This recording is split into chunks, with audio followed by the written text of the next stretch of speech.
Hello, you're welcome back to Project Management Demystified. Right, so this is episode 12 of our interview series. So, we're trying to answer a number of interview questions so that people can apply these to their own context. So, you might not be asked the exact same question, and you can definitely use my responses because you won't be able, they won't flow. But I'm just trying to open people up to some of the thinking that should go behind you answering interview questions.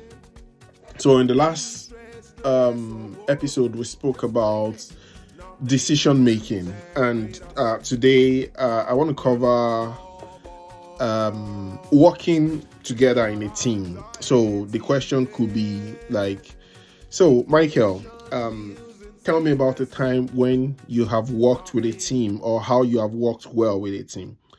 So that's a kind of common question, but when you're preparing for the interview, I would suggest that you approach the question like, tell me about a time when you have worked with a team that wasn't working well. So you're trying to work with a team, and what challenges did you face and how did you manage working together, the collaboration?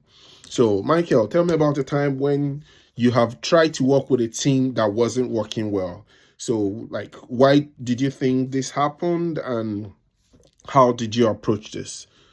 So a number of things to think about, and I'll do this like I did in the last episode. So you can give an example where you were working with a team, a team of colleagues, of peers. So you work in a team, you deliver value to customers, maybe in an operations environment, maybe in a call center environment, or in a setting where you and your peers try to manage work together. So maybe I work with like 5 colleagues where we manage how we respond to customer queries, or we manage how we support customers to provide excellent customer service. So you can cover things like how you created a rota and make sure that everyone in the team was contributing, and you paid attention to concerns from colleagues and things like that.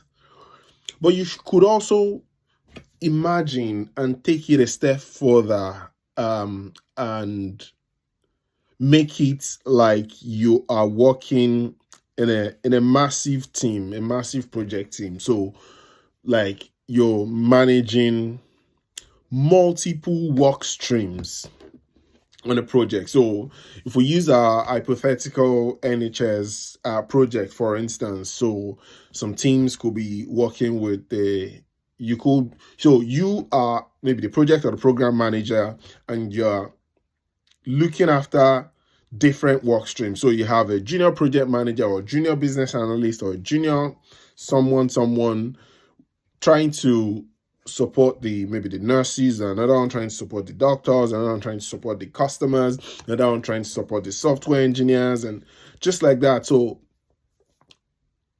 broadening the horizon and bringing a little bit of complexity into the dynamic. So you could also work with offshore teams that are not in India. So some of the things that you should be considering in those kind of situations is how you are balancing inclusion in those teams. So you're working with a team in India and a team in the United States, and you are in the UK.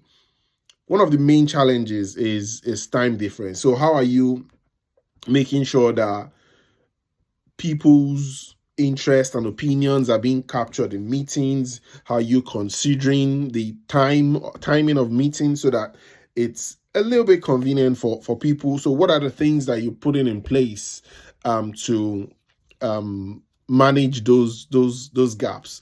Also, there are people from different parts of the world in your team. How are you making sure that everyone is heard, that everyone is inclusive? So do some people take over the meetings and they are the only ones speaking, or do you give room for some other people that might be quiet, room to speak?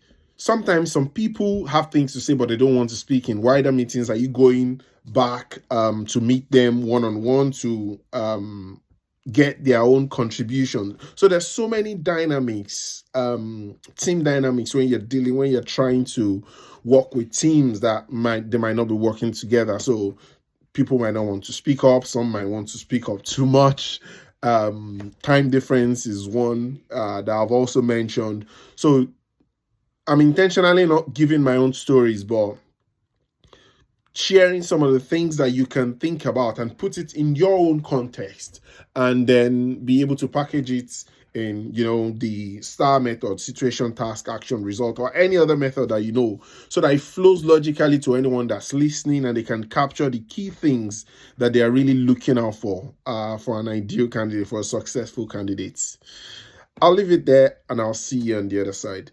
Cheers. Bye-bye.